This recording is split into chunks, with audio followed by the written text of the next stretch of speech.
18 июля 1981 года произошло нарушение воздушной государственной границы в районе Армянской ССР. Нарушителем был транспортный самолет Canadair CL-44, принадлежавший аргентинской авиакомпании Transporte Aero Reaplaytans. Лайнер выполнял рейс Тель-Авив-Тегеран, но по непонятным причинам нарушил государственные границы и вторгся в воздушное пространство СССР.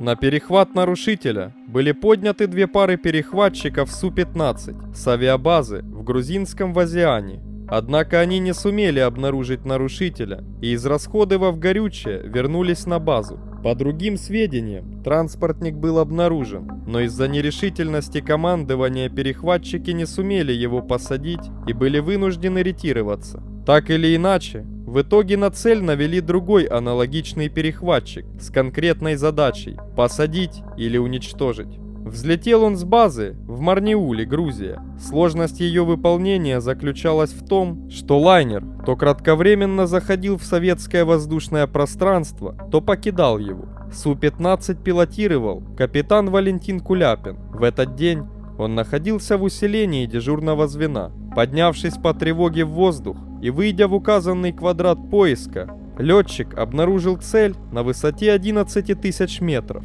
Перехватчик сблизился с ним и пошел параллельным курсом. Все попытки принудить нарушителя следовать за перехватчиком и посадить его оказались тщетны.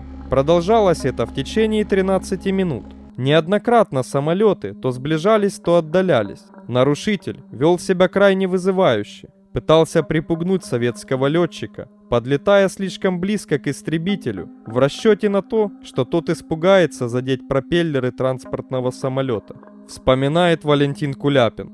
Я сблизился с ним. Он был похож на советский Ил-18. Я получил команду принудить к посадке на аэродром. Через несколько минут цель развернулась и полетела вдоль границы.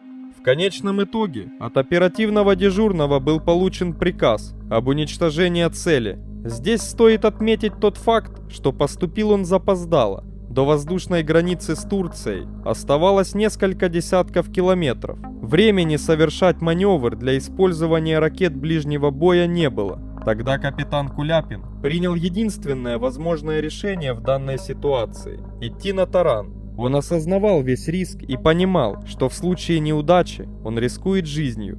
Только со второй попытки перехватчику удалось ударить транспортник под крыло задней частью фюзеляжа. Фонарь кабины был разбит. Летчик принял решение катапультироваться. Мой парашют раскрылся.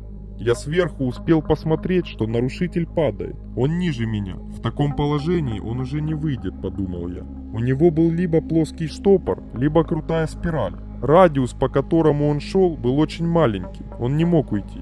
Действия происходили недалеко от границы Армении и Нахичеванской автономии Азербайджана, рассказывал Куляпин.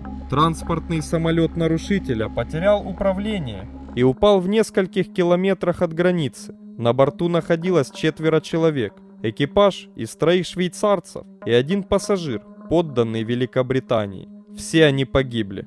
Как выяснилось позднее, это были наемники, которые перевозили партию контрабандного оружия в Иран. В тот момент шла Ирано-Иракская война, и нелегальные поставки вооружения предоставлялись одной из сторон.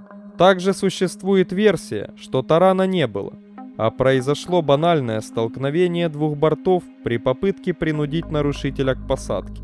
Летчик Су-15 Валентин Куляпин был награжден орденом Красного Знамени.